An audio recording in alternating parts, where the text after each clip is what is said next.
Welcome to the Flower Lounge, a place for conversations with wildly creative people and a little plant-loving wisdom to help you experience life in full bloom.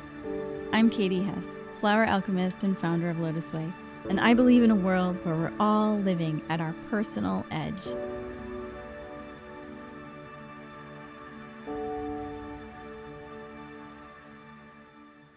I'm so happy to have my dear friend Stephanie Marango with us, and I think we're going to have a really interesting conversation today. Thanks for being with us. We always do, Katie. My pleasure. So as listeners will soon realize as we start talking, we've had a fair share of MDs on this podcast, and all of the MDs that we interview are a little bit out there in their work and their thinking in terms of compared to mainstream. So I thought maybe we just start by give us, because I've already talked about all of your accolades and all of the fancy schmancies that you fancy. that you've done in the past. So maybe just tell us a little bit about how your work has evolved, what you're up to now, and just sort of anything you want to share. Sure. That is a very interesting question to answer in 1,000 words or less. So there's no limit here. Let me start with where I am now. So there's a little bit of context. I practice bioenergetics. And what that means to me is I work with the quantum space. I work with someone's energetic foundation, and I'm able to tune into where someone is currently in terms of frequencies as a whole, in addition to the different structures of their body, like brain, pancreas, heart, etc.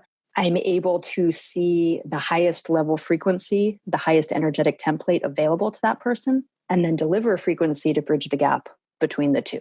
And along with that comes recommendations. So when I'm tuning into somebody at that level, I'm able to see if they need, for example, spirulina I'm not asking that question of the body, do you need spirulina? I receive the recommendation through the energetic framework or infinite love flower essence, so that there's some form of blueprint, there's some form of anchor by which the individual can then go and live the new energetic template. Otherwise, it's almost like helping somebody go from a hunched over to nice straight standing position. And then the next day they decide to just go back to the laptop, hunch over and keep working for 8 hours a day, right? There has to be, yeah, me too. Looking in the mirror, right? There has to be the tools. It just can't be conceptual, and it can't just be me doing something to them. So then the $1 million question I always get asked is, how did I get here? Because I believe, go for it. Wait, okay, let me just say,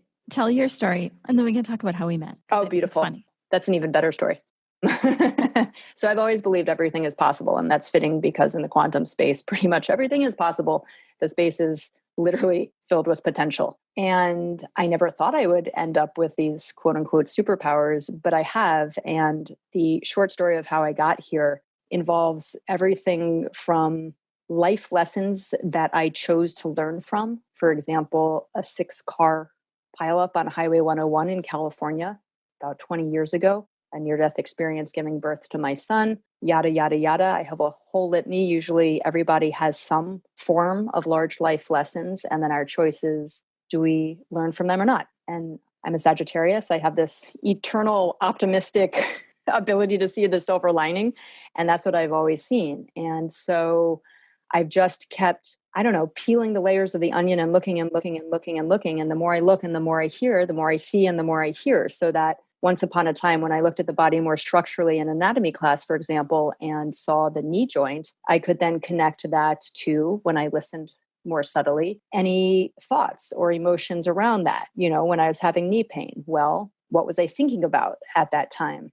Oh, work. Okay.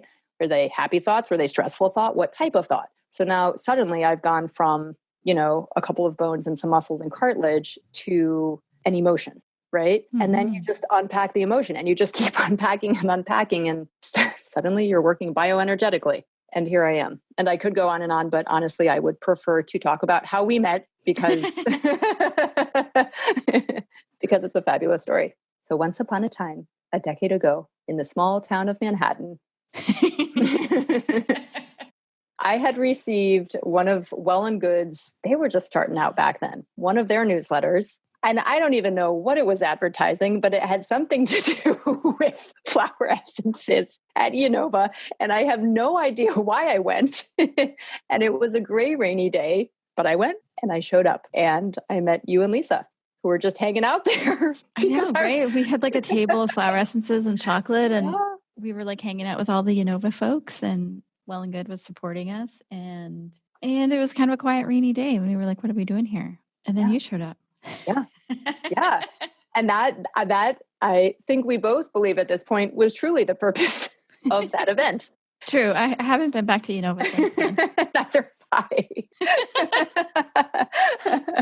Great place, but I just haven't been Wonderful. back. Heard great things about it. Yes. Yeah. No, I honestly believe that event was meant to bring us together. And, you and I, we do have a special friendship and a special relationship. And there's much more than just the daily. Like, I have no idea what your favorite movie is, or even if you watch movies, right? But we have this connection that transcends time and space. And here we are. And, that type of connection is timeless. And I do think it began then. And so it needed something to bring us together. And so here we are on a podcast, sharing our relationship with millions and millions of listeners. And at the time you weren't married and you didn't have little kids. No. And you were you still doing your student? Maybe the Living Anatomy, which is now the Moving Anatomy textbook, morphed into that. So I had my practice, and my practice was more body-based. That was kind of the beginnings of my practice too. In Gramercy Park, I had a great space. I was also writing, not Moving Anatomy at that point, not even the Zodiac book, Your Body and the Stars. But I was probably teaching the Mount Sinai medical students anatomy using yoga and Pilates, which I had been doing for probably a decade straight, including when I was a student in medical school. Yeah. And now a decade later, that has taken a slightly different turn, but morphed into the anatomy textbook that I recently published, which was cool because it's teaching anatomy through yoga and Pilates. That's so wonderful. Yeah. So teaching anatomy through yoga and Pilates to medical students. And then you wrote this fabulous book with Rebecca Gordon, about your body and the stars and the astrology and the different parts of your body. And how they relate to the different signs and what you can do about it.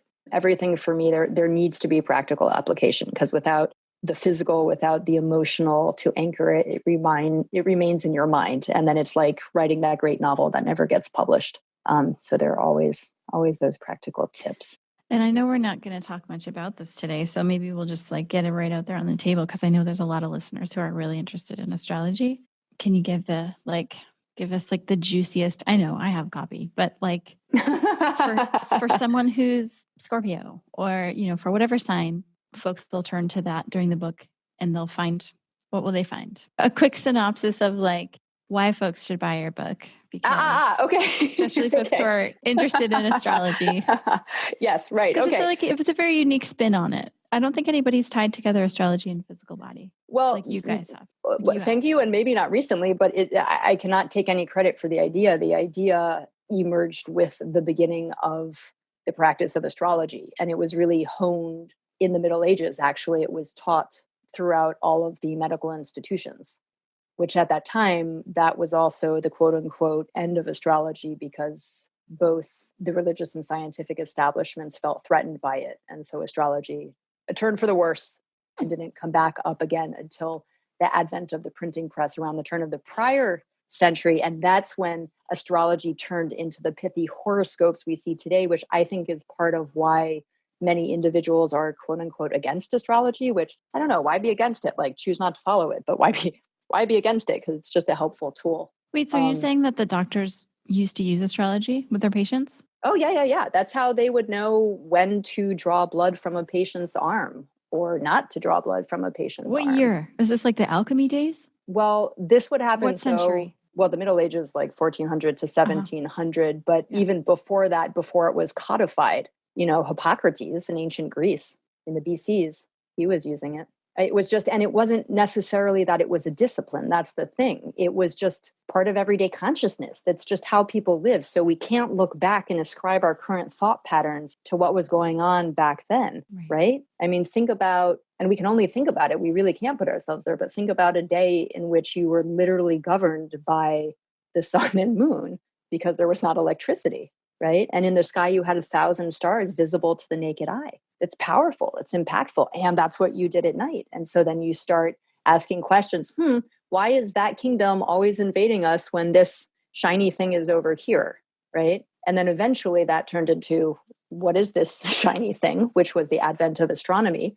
And then what's the relationship between this shiny thing and these other shiny things? And so then geometry starts coming along, and all of these different disciplines were created together. And at the same time, medicine was happening, because when this shiny thing was here, well, that would indicate a certain nature of the baby that was just born at that time. So I guess back to the book, for the people who are interested in the zodiac as a lens, because honestly, as someone who knows a bunch about the body, you can view it through many, many different lenses, and you should choose the lens which works best for you. And if the zodiac is one of those lenses, then you can use the book two different ways. One is you can go by your sign. So, if you are a Scorpio and you want to learn more, you feel like you're at one of the extremes and you want to balance the equation a bit better, well, go to the Scorpio chapter and throw in some cat cows or a nice Setu Baddha Konasana and put some infinite love on your lower abdomen. Or you can, you have ankle pain and you want to know what's going on. What's more than just the physical? Is the physical real? Absolutely. In addition to that, what else is there? What can I work with? You go to the chapter on Aquarius and you check out what's going on with the ankle. So would you look at Aquarius in your own chart then? You could. I mean, you don't even need, you can use your chart or not. You can either go by your body or you can go by your chart. Most of the folks I've talked to use it like a reference book. I mean, feel free to read the whole thing, front to back if you want. But a lot of people say they keep it by their nightstand and they're just interested, like, oh, my lower back was aching today. What's that about? And they flip to that. Or, I'm feeling saggy today. What's going on there? And it's very embodied. Everything, all of the recs have to do with the body. A lot are taken from yoga, Pilates, there's some mantras and, just a bunch of stuff that you can do at home, like taking responsibility for your own well-being. Love it. Okay. So let's transition into your work now and what are you seeing in your clients? You have a practice north of New York City. You're seeing clients. You've been doing this for a really long time. Your work has evolved tremendously since I've known you. What are you seeing in the people coming in? What are the themes? Like, what's happening? What are you up to? The past, what am I up to? The past, I'd say maybe 4 to 6 weeks, the resounding theme is power. I see more women than men, but in both, I'm seeing a call to, I don't like the word take back power. That implies that somehow it's been gone or missing. So let's say reconnect with your power. And it's coming up different ways, which is what's interesting to me and what I hope the listeners here will find interesting too. In one individual, I'm seeing a wonderful woman who is actually part of a very large national trial that's coming up. That was a catalyst for the Me Too movement. She's testifying in it, and she has really been through the ringer. And she needs to show up in court like a queen.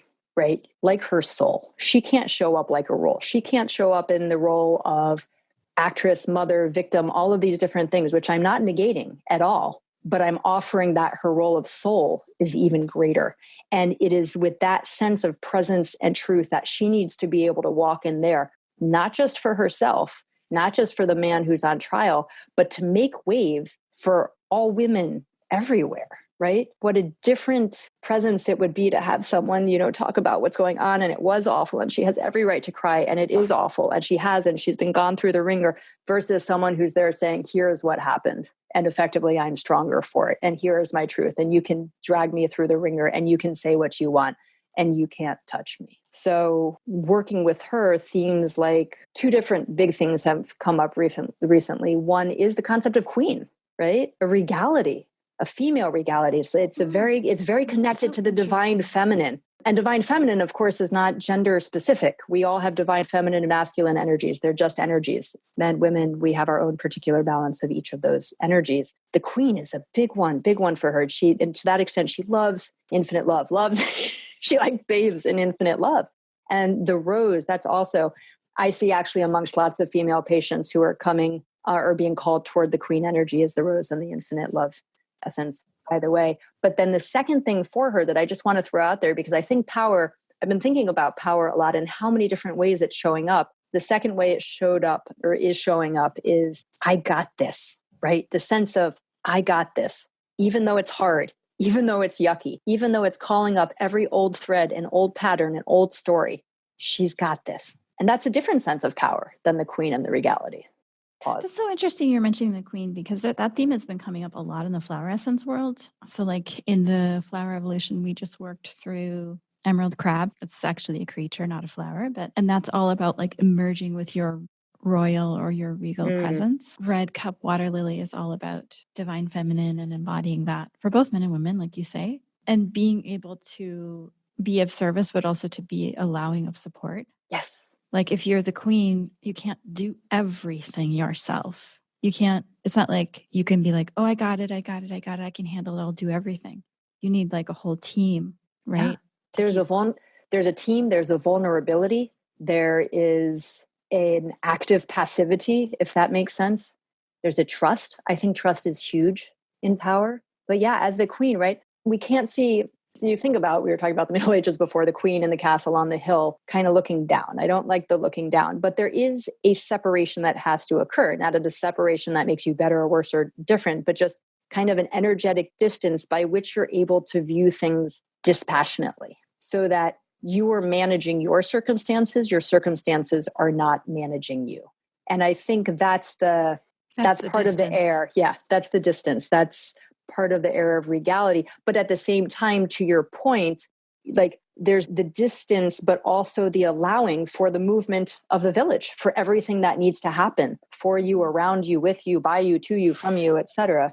And to be clear, it's not like distance from others. That's like a metaphor, right? You're saying the distance is like from your own mental monkeys and from your own reactivity. Right? I see our life circumstances a lot like waves. And I feel like either, like the waves are going to keep coming. So we can either be caught in the waves and rushed along by them, or we can surf the waves. There's no necessarily getting away from the waves. And I don't know that we would want to. That's a lot of the richness of life, even though it kicks us in the ass sometimes. Sorry if I'm not supposed to say ass on the podcast. No, you can say it. But, that's fine.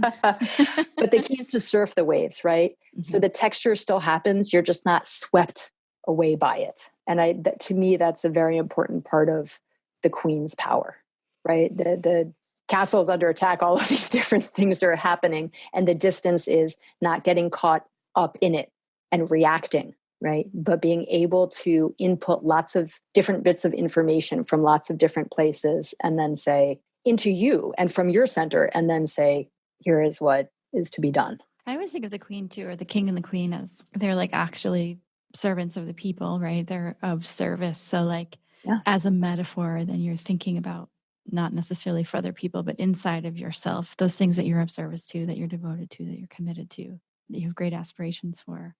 And you can't accomplish all of those things unless you're allowing and support and having the ability to receive. So when you say power, what do you mean? What do you mean?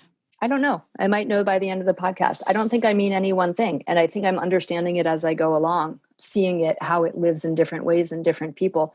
Right now, my working definition question mark is probably something having to do with being able to be who you are.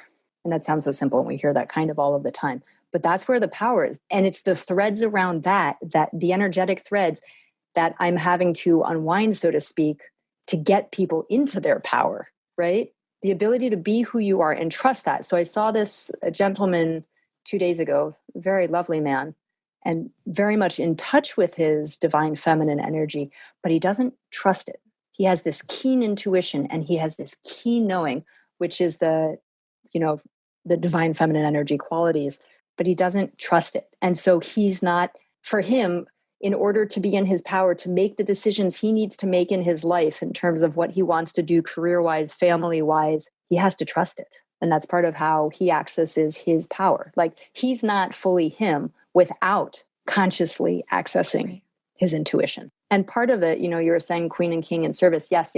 I want to say that underneath absolutely everything, unless we are intending who we are and our actions toward the betterment of the all, that like there's no power. Then it's the ego parading as power. And I think we see that corruption happening today at large, right? People think power is like somehow there's not enough to go around, and power then is one person having control over another. That's not what it is. We're all these like amazingly powerful avatars, just kind of trying to remember, that. Yeah, Right? it's like two-dimensional to like multiplicity of dimensions. It's like I always talk about in terms of like salsa dancing, that when you're dancing with a partner, there's no possible way that either partner could have power over the other. Like the power dynamics don't exist, because it's like you're building something together intuitively, kind of feeling your way through the dark with your awareness to build something together, as simultaneously like being super vulnerable and allowing them to see who you are. And like that's real power, right? Is like real connection, real seeing, real vulnerability, real like the depth of somebody's beingness. And then you put that together with another person or people or group or whatever the situation is. It doesn't have to be in dancing, it can be in a lot of different situations. Like that kind of power. Yeah. So fascinating, right? Yeah. Being present in it. There's a total allowing, and that can feel very scary. And so many times our mind doesn't like to expand. Like power is a full presence. It's coming from any one aspect of us. It's body and mind and emotion and soul and source energies. It's all of that. That's where the power is from. And all of those fields, energetic fields, in alignment with each other. And then being present in that, oh my goodness, right? Being able to say, yeah, here I am, like here I be. And that it's okay. And there's no judgment, right? No judgment. And when real source energy is involved in anything, there can't be judgment, because judgment is just a value that our human minds place on things. It's just what we decide now. That value could change 50 years from now, 50 years ago. There's no good, there's no bad. It doesn't, if standing in who you are makes someone else feel a certain way, and so it is, it's not good, it's not bad. You can only do what you can do. There's nothing to self-fix. There's nothing broken. There's nothing wrong. No. And there's no apology. I feel like people, when they show up, there's an almost instant desire to then diminish themselves, to play it smaller, to make an excuse, or like the way we take compliments and, kind of mitigate them. I think I did that before we started recording. You were talking about me and how much we've created in the last fabulous 10 years. And I was like, okay, enough about me. Let's move on. Yeah. Yeah. Uh-oh. You did not stand in your power in that moment, Katie. Expose. Yeah. Can you talk more about allowing?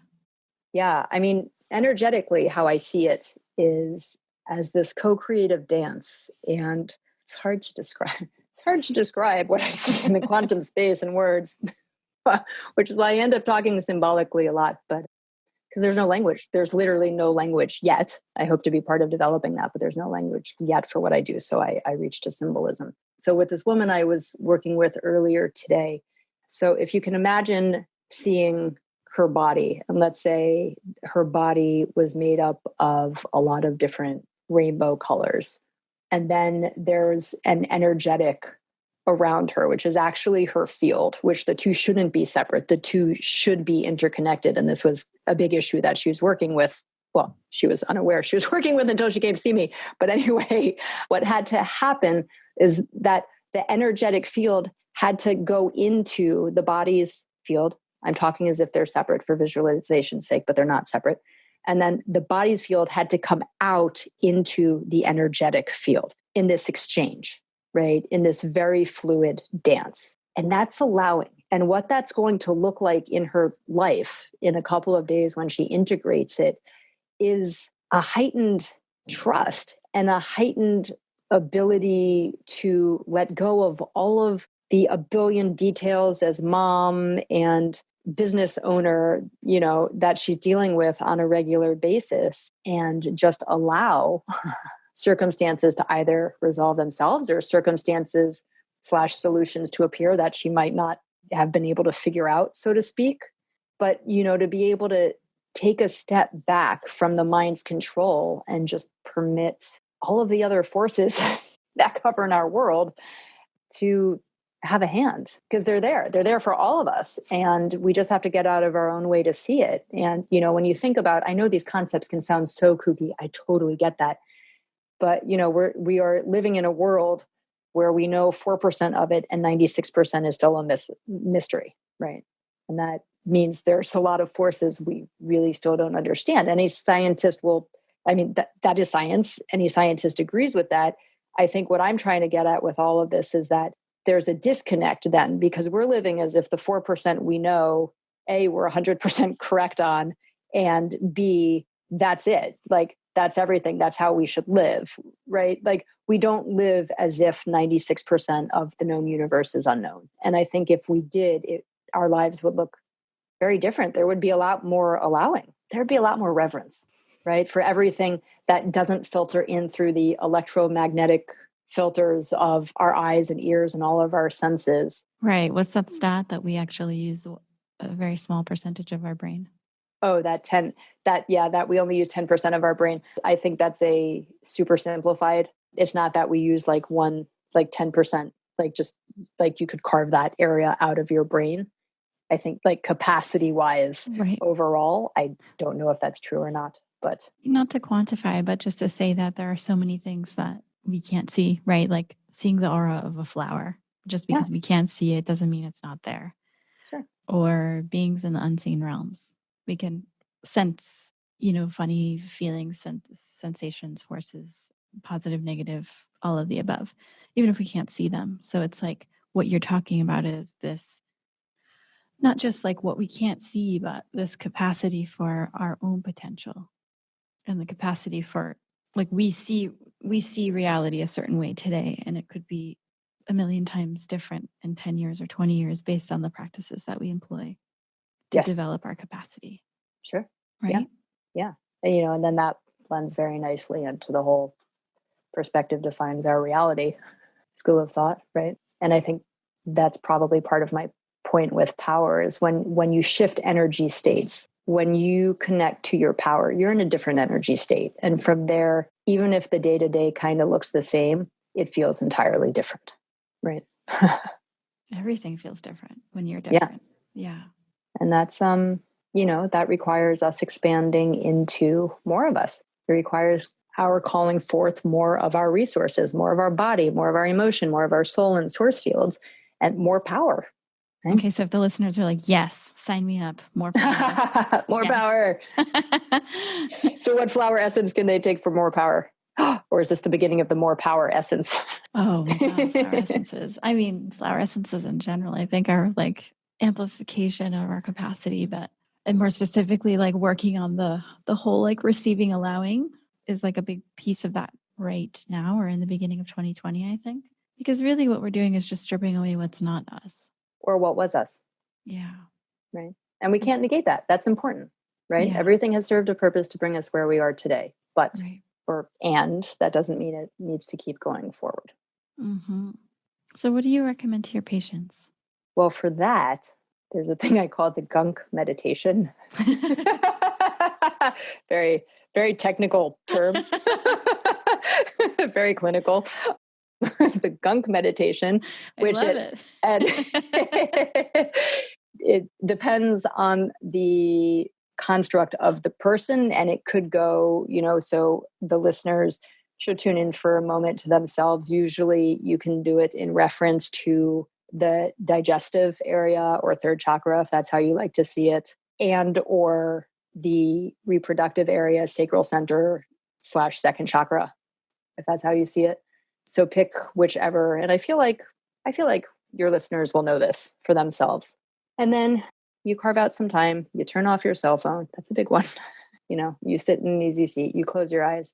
And what you do, and you might need to repeat this many times, is you go into that area of your body, and you can even make a scooping motion with your hand, and you take out each person and each circumstance which no longer serves your purpose. And so Bob, for example, there's gunk in my sacral center from Bob. And I look at it, and I have to meaningfully, this is key, it can't just be coming from my head. I have to embody the energy of, thank you, Bob. Thank you for the role you've played in my life. I no longer need you. Go back to the light. Go to God. Go to source. Whatever you want to say. But, time for that energy to be recycled. So again, you scoop out with your hand the gunk that belongs to whatever situation happened in 5th grade. You thank it for playing a role in your life, and you send it back to source. And you keep doing that. And maybe you have to do it 5 times for Bob. or maybe you need to sit through this meditation 3 different times. But the people I've worked with have found that it helps them just, it's not even letting go. So I'm not going to say letting go. It. Yeah, that's beautiful. That's perfect. And in the acknowledgement, it releases itself, basically. It transmutes. There we go. It transmutes. So that Gunk meditation, and it's a poignant time moving from the 2019 to 2020 energy system. And we're in the overlap right now. And I am seeing, as people are in this place of actively being called to remember who they are and their personal power, and simultaneously feeling stuck. There's this push-pull between what was and what needs to be. So the Gunk meditation can help with moving through the what was, because old patterns die hard, right? And new patterns take practice. They take practice. So then to that extent, after your Gunk meditation, feel free anyone who wants to name it something other than that, feel free to send me. I think that's perfect. I don't think it gets any better than that. Very simple, right? 1 syllable. The next step or a different step, whatever resonates with you really, is visualization can be a very powerful tool for empowerment. And in terms of this podcast, a relatively easy tool I can use to describe it versus being with someone and working more on the energetics. You have the option to visualize either a past or future memory in your life in which you felt powerful, whatever that feels like to you. And most people know the feeling of it. And there's some situation either in their past or in their mind's eye for the future where they just think about it and they're like, they're just pumped up energetically. And to be in that, to feel it, to conjure it, do it in the morning, set your day with it, do it 5 times during the day, keep practicing it. And it's going to help you switch energy states. And that's something you can practice when, you're you've looked at an email, it's pissed you off, you're 5 minutes into angry thoughts with it. The incident is over, right? You can either keep perseverating on it, which is effectively what the mind will do, or maybe you'll, help yourself to forget about it, but it's not really gone per se.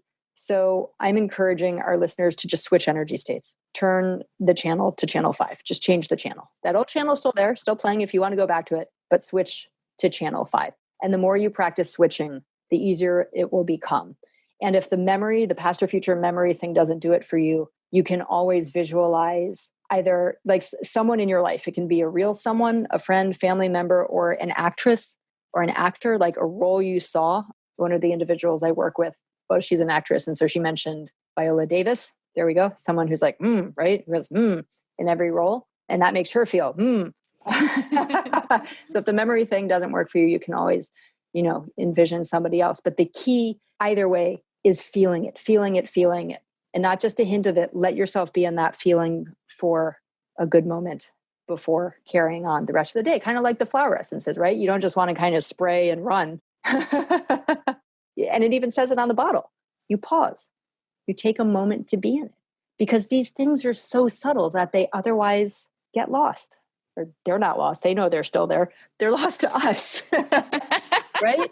We don't get to discover them. And that's so sad. Because there's so much out there to discover. Hope our listeners are having as much fun as we are. So what would you say to somebody who is really actively trying to open to greater levels of abundance? Not just money, but like receiving abundantly, support, allowing, embodying the queen. Why not win the lottery? Why not have a team of support? Why not like push the limits on how much you can receive so that you can expand your capacity to give? So to me, both happen at the same time.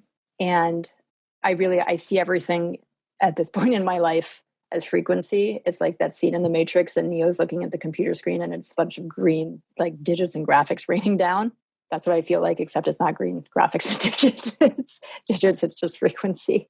So the first step to, I think, everything that you just proposed, through my perspective, is that you have to knowingly be the radio tower you are. Okay. So there are always frequencies. I mean, we are it. I can't even say they're around us. Like that's what the world is composed of, right? you want to intentionally tap into certain ones, right? So radio towers can tap into different radio stations, right? And you're already a radio tower. You're already tapping into a certain radio station, but it might be time to turn the channel and tap into another radio station. And when you do that, you're lighting up other homes. You're sending out other signals that pick up your frequency, right? Certain people, certain circumstances are going to pick up frequency A. Certain people, certain circumstances are going to pick up frequency B. So if you're at A and you want all of these things, the question is, how do you be frequency B? And to me, I know it sounds simplistic with the visualization exercise, but it really starts with the energetic you embody. It's your field. So to me, abundance isn't calling forth more resources. Abundance is living who you are abundantly. So if you are body, mind, emotion, soul, and source, resourcing from all of those aspects of your energetics. And then when you do that, you will resonate with people and circumstances, and those people and circumstances will resonate with you accordingly. Did that make sense at all? I think for most people, the key is like amplifying your own capacity, you know? Yes. And a key to amplifying your own capacity, in addition to the mechanics of being it, is trust. Without that trust, you'll shut yourself down without even realizing it. Tell me about trust. Or even like in your trust is personal having life. faith that things will work out. What if they don't? That things will, to me, that's implicit in the definition of things will work out. That even if things don't end up as you might expect or envision them to be, it's fine, right? It will work out. And you might not understand why or how or the purpose behind it, but you have the faith that it's as it needs to be. It's helping take you where you need to go, etc. And there's something built into the fabric of society, right now where we're not trusting ourselves a lot. There are all these paths of shoulds and should not and supposed to and right and wrong carved out, and people are used to and groomed to make decisions based on not themselves. I don't know, society at large, school systems, parental systems, the whole combination, right? Like you didn't take a quote unquote normal path. You didn't do what you were supposed to do. I didn't do what I was quote unquote supposed to do either. I did for a while though. What were you supposed to do? Well, I mean, from medical school, I was supposed to take a more traditional path, go through residency and fellowship and fit into one of the specialties and work according to the algorithms set forth by some combination of the associations and the insurance companies and behave a certain way and prescribe medications. Sure. Yeah, that's part of it. Give certain tests. And honestly, we need that path and we need people to follow that path. I'm not one of them. We need the people to follow that path or any path who are aligned with that path. And some people are, and that's great. Some people are aligned with vegan diets. That's great.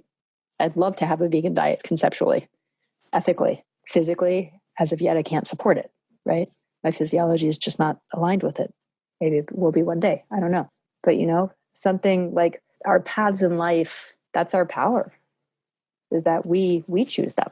It's our life, right? You don't want to look back at the end of your life and see circumstances that seemed so large at the time, seem so small in retrospect, and wonder to yourself why you didn't show up, why you didn't follow that dream, why you didn't do X, Y, Z. And I totally get that all of those reasons right now look totally legit and totally valid and enormous, but maybe they aren't.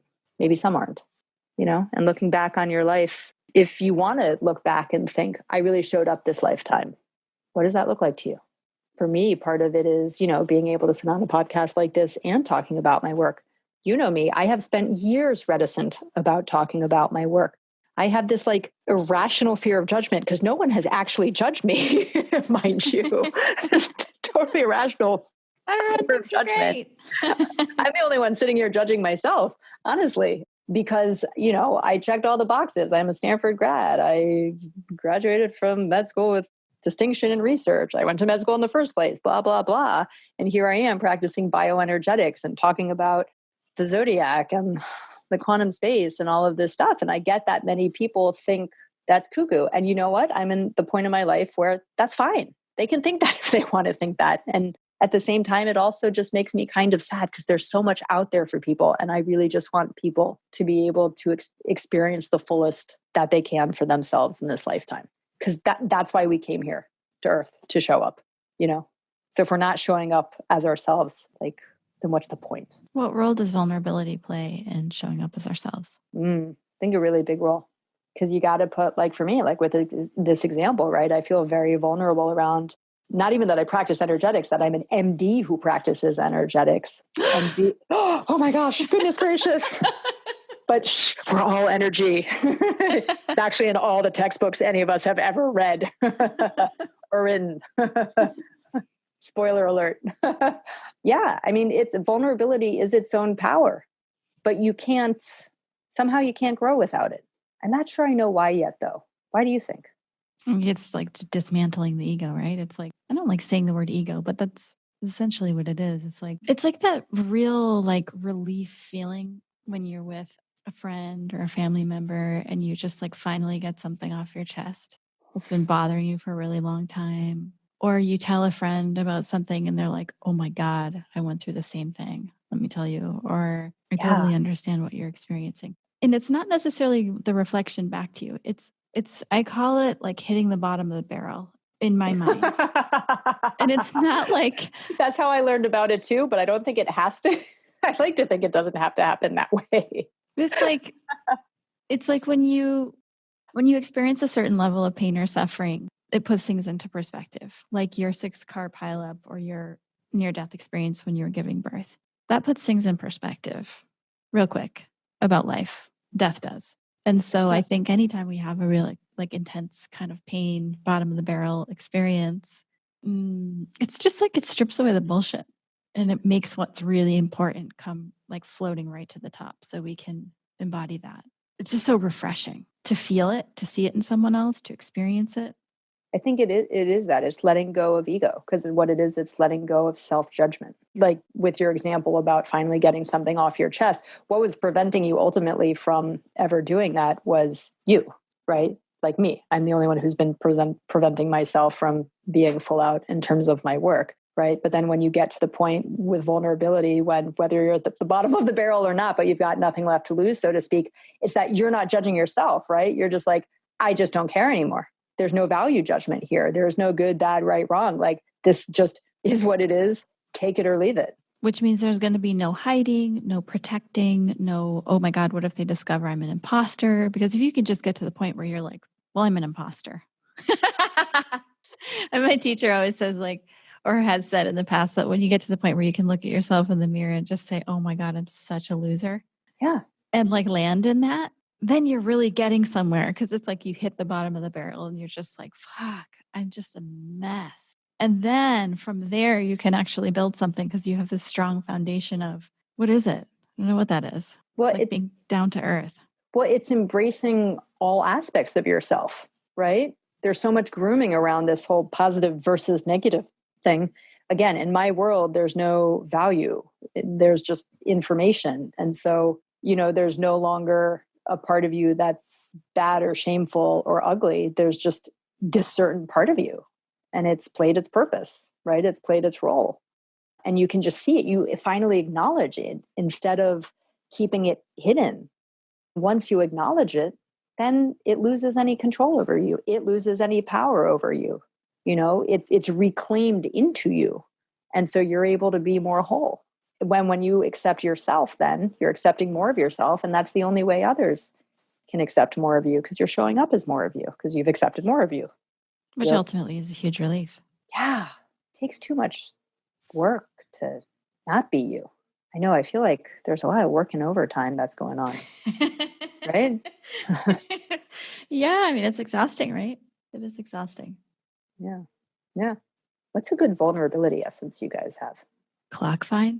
Yeah. Clockvine. And it's not necessarily about being vulnerable with others. It's like first and foremost, although that can happen, first and foremost with yourself. It's like seeing what's there, being authentic, really seeing it, accepting it. Yeah. Yeah. And then once you do that, you can show it to others, it being you.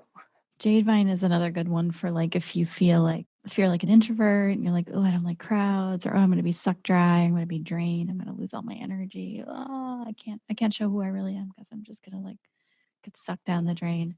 It helps you kind of like reroute that patterning so you can really intimately engage with people and not feel like you'll be destroyed. That's important. Yeah. Otherwise, some people would never leave their houses, right? Yeah. Funny though, how much of that destroying sense ultimately comes more from ourselves than others. And that's probably another great realization with the whole power conversation. No one really has any power over you. So are you using any flower essences with your patients, your clients? Yeah, honestly, it's custom tailored. It's whatever comes up within the energetic framework I'm working with. So today, what came up was a combination of night blooming cereus and infinite love. Again, infinite love has been a really big theme this past month. Let's see what the gentleman I was mentioning earlier. Infinite love top, and then quiet mind and inner peace a second to that. I kind of tier them because I always want to be sensitive to people's financial situations, and a bunch of different recs will come up. Let's see. And then you want me to think back beyond 2 days? No. Don't strain your brain. It's okay. The actress I mentioned earlier is the one who bathes herself in infinite love. Also really loves fierce compassion. Yeah. And again, all of the ones I just mentioned are in homage to these people remembering their power. Oh, and that's one more practical tip I could get. I've done that a few times this week, is if you have a hard time remembering to remember who you are, you can literally put it on your phone, go to the reminder app, and whatever time works for you is what's going to work. So the woman I was with this morning, we did it for, I think it was 7 a.m. because she gets up at 6:30. She feels like she has the wherewithal at 7 a.m. There was something, kind of a movement that she needs to do to help her. And so she has a reminder for that at 7:05 a.m. The actress I was mentioning, she has a reminder that says, remember who you are, in her phone. And it comes on, I think at like 9 a.m., but then she doesn't turn it off. So it keeps coming on through the day, and she's connected it to a ringtone. So at this point, she doesn't even have to see it. She just hears the ringtone and remembers to remember who she is. And she loves it because it's many times a day. She just kicks up a notch. Sound anchor. Yeah. And she told me just briefly a super funny story. Her daughter, who's a teenager, saw the reminder on her phone and has seen how many times it's gone off. And she's like, so Mom, do you remember who you are? Do you remember who you are? Remember yet? Oh, it's so great. Kind of like the way you guys have what's called wallpaper, right? Yeah. For the computer screens, right? An energetic reminder that's there.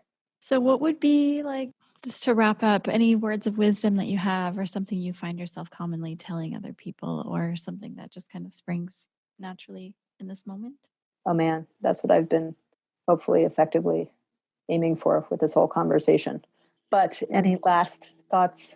I think I mentioned this, but it's worth mentioning again. When you're shifting energy states, or even if energy states don't make any sense to you and you're just moving through your life, a lot of people move fueling from their mental field to the exclusion of a lot of the other resources they have.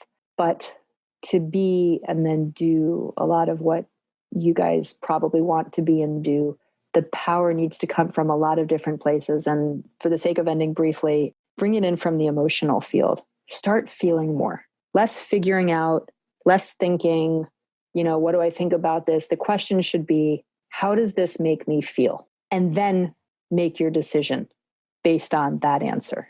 And start feeling more throughout your day. And that's going to require increased presence. You'll see that the two end up being practiced together, because maybe you're walking on the trail, but you're lost in thought, considering your grocery list. But how do your feet feel? How does your emotions feel right now? Practice emotions, practice feeling. A lot of people are out of touch with feeling feelings. I think it's a reason, actually, lots of people like watching TV, because that's, yeah. Yes, it's like a number, a distraction. And what you're saying is, I just want to be clear on the distinction, is you're not saying, let your feelings take charge of your life. You're saying, experience your feelings. Experience your fully. feelings fully. Exactly. And the next step after that would be then to realize that every feeling, there's no good or bad. They're just feelings that serve different purposes. They serve different purposes. You can use them as fuel for your life, as fuel for movement, as fuel for decisions. You know, it's like in the movies, you know, especially the cartoons or Maleficent, all of the great sorcerers, when they move the weather, they're not like, you know, and the weather moves. There's like this great passion, right? That they conjure through the emotional field, and then the clouds move, right? Everyone can do that in their So own last lives. question. How would you take something that really challenges you and rocks you to your core? How do you take a challenge and use it to fuel that? Use it for fuel. I love what you're saying. Use it for fuel. That's what I do all of the time. How do I do that? I keep feeling it while moving through the course of my day. And I keep learning from it. So vulnerability, for example, I fully let myself be vulnerable. And for me, that did come with a bottom of the barrel moment.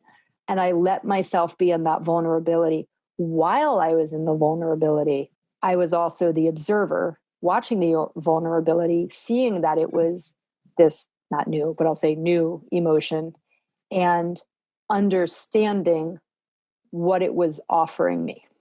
And I allowed myself the ability to be in it and observe it in order to learn from it. So I guess what I'm saying is I don't judge my different emotional states. I ask, what is there to be gleaned from this?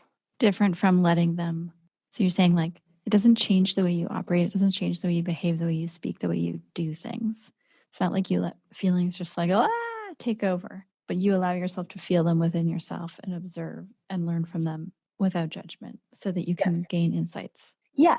Honestly, there are times they take over. Yeah. And you have to allow that, not every single second of your day. But if you're going through something in particular, you have to give it its due. Like you should feel like you and the passing of joy, right? And the grief you felt, there have to be times that you're in it. But the point is you're not flooded and drowning in emotions all day, all the time, right? There's some balance between giving them their due. And something like, you know, when I'm thinking of that vulnerability and bottom of the barrel time, that was a phasic time. That's not like an everyday state for me. And I had to be in that. You know, one of my perils with To End As We Began, saying how I always see the silver lining, is when you always see the silver lining, it's too easy to see the light at the end of the tunnel, and then you skip around the poo. But you can't skip around the poo. The poo is still there. You have to go through the poo. You have to go through the poo. Like you have to be in the poo. Otherwise the poo still stays there. And that once upon a time was a very important lesson for me. So yes, is there a time when you should be in it? Yes, but it can't be all the time. And when you're in it, you can still be conscious that you're allowing yourself the ability to be in it, right? And that's different than just being overtaken by yourself, because ultimately it's still yourself. Love it. Thanks for joining us on the Flowerlounge Podcast. You're welcome. Thank you, Katie. Thank you, listeners. I'm here out of love for Katie and out of service to everyone who I may be of service to. And I hope this has resonated, you know, with as many folks as possible. I'm sure it has. To be continued. To be continued. Thank you so much for listening to The Flower Lounge. I'm Katie Hess, and we'll be releasing a new podcast every Wednesday. If you like what you heard, or you know someone who might be touched by our conversation, share it with them. And don't forget to subscribe. To find out what your favorite flowers mean about you, take the quiz at LOTUSWEI.com.